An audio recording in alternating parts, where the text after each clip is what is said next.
This morning, Mr. Austin. Thank you for having me. Good morning. Welcome. Thank you. Well, the Court of Appeal has given its ruling. Well, has this appeal genuinely strengthened Nigeria's democracy by protecting the electorate's right to choose? Or would you say it's merely delayed a legal battle that could still reshape the 2027 political landscape at the Supreme Court? No. It's just as we said, we've commended the appeal court for this singular decision. And the party is not in any way bothered, even before now, because we know the end from the beginning, as far as the law of the land is concerned. It is the same, and if you look at the decisions or the judgment of the learned judge of Court of Appeal, they didn't just rule or order that the Federal High Court, the trial court, order is nullified. No, they went harder in what they call the heat of the court on the trial court, which is the Federal High Court. I think that should be what we should look into. How long should the Federal Court continue this? Before this time, there were a series of complaints from us, particularly against the judge in question, on how he takes the issues of ADC personnel.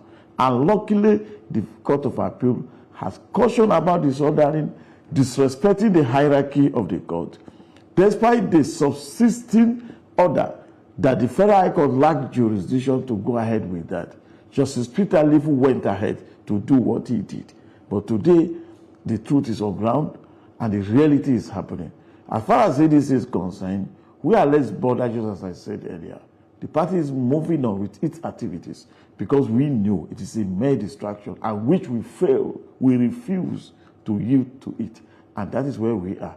It has strengthened democracy, but how long will the judiciary continue up and doing on this, knowing fully well that the appellant lack the jurisdiction to even approach any court of competent jurisdiction before even entertaining it?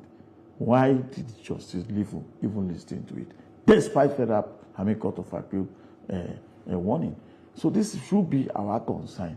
It happens that you can say that it's complaining that the party was registered or the party failed to meet the jurisdiction, to meet the requirement of existing as a political party. Look at Accord Party, a party that has a sitting governor of Osun State going for second term. You say he lacks jury, he has not met the requirement. Or you are talking of ADC, the party that has senators, House of Representatives, presidential candidate who is who in this country, and you say it lacks the requirement to exist as a political party.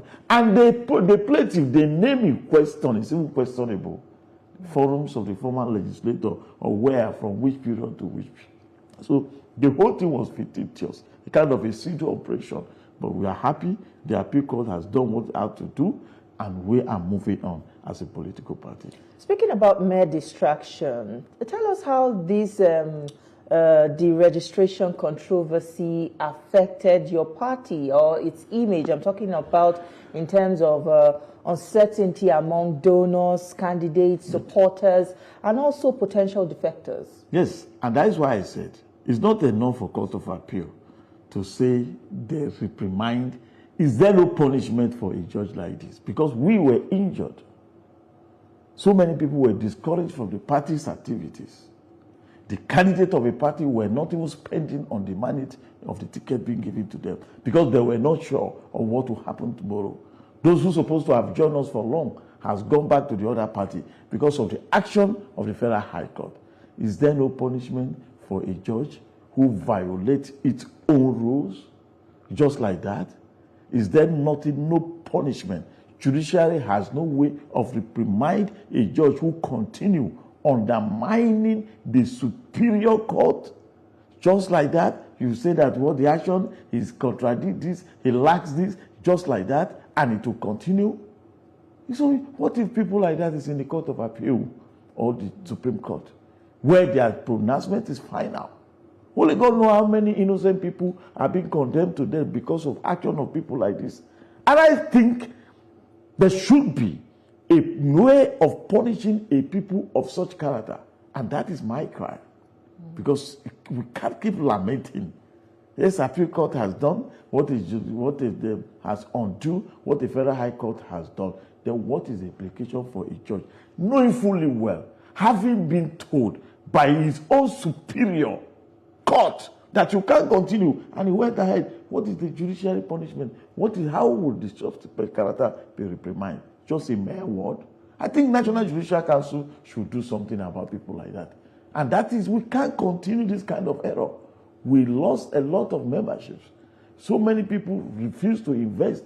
So many activities were upheld. Could not go on. Some parties supposed to be proceeding. The candidates of a party, some have refused to even bring out money to fund their own campaign because they were not sure of what's going to happen. So what do we do? What do the laws say?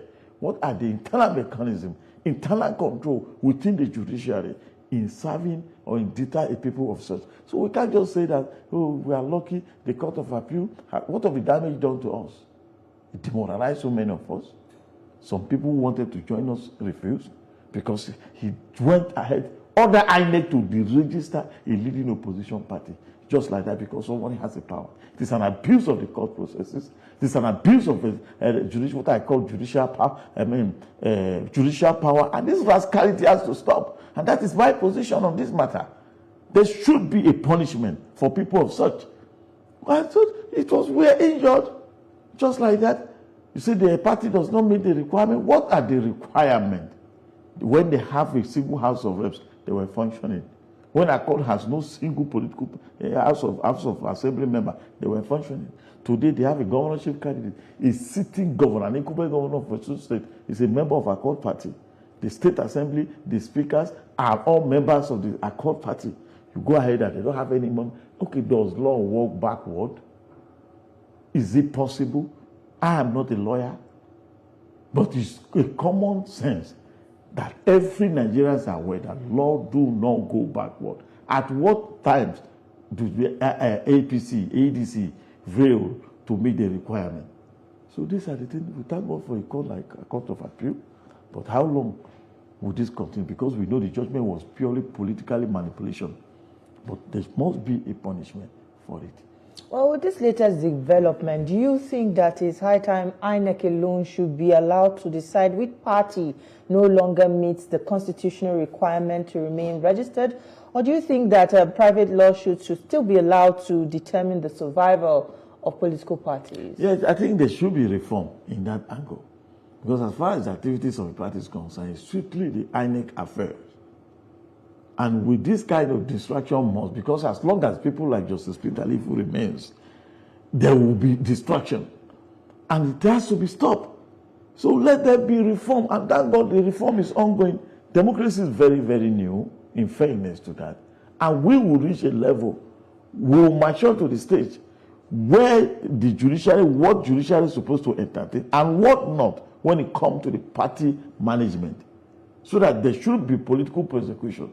INEC as an umpire, except if we should have a special court for a political party or election matters, as some people advocated before.